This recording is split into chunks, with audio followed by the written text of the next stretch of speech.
তার জন্য কেন পায়খানা ঘর বানাননি? ঠিক এরকমই কথা একটি হরিমঞ্চে দাঁড়িয়ে এই দীনকৃষ্ণ ঠাকুরই বলছে যে, কিন্তু শুনুন ইনি কি বলছে। আপনার গোপালের জন্য বলুন তো, গোপালের জন্য পায়খানা ঘর করেছে? পায়খানা ঘর গোপালের জন্য করেছে?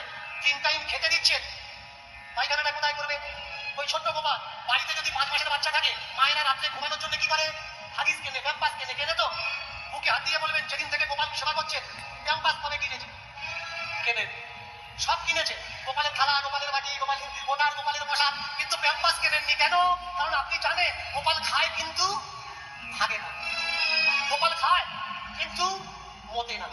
যদি হাঁটতো বা করতো, ছোট ছোট প্যাম্পাস কোম্পানিওয়ালারা তৈরি করে রাখবে।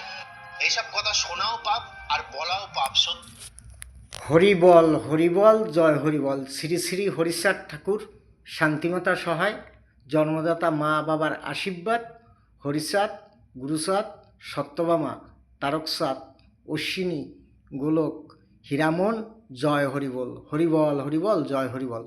তাইলে ঠাকুরের ইচ্ছায় আর বাবা মার আশীর্বাদে লোক যদি পায়খানায়ও যাইতো, তাও অনেকে বলতো কোথায় গেছে? ঠাকুর ঘরে। তাহলে পায়খানা ঘরটা কোথায় চলে গেল? ঠাকুর ঘরে। সেখান থেকেও তুলে নিয়ে আসতে হইছে, এটাই সত্যি। তাইলে যে বেঁচে আছে সে সত্য জ্যান্ত, এটাই সত্যি। দীনকৃষ্ণ ঠাকুর বেঁচে আছে, সে খায়, আগে মতে সব করে, এটাই সত্যি।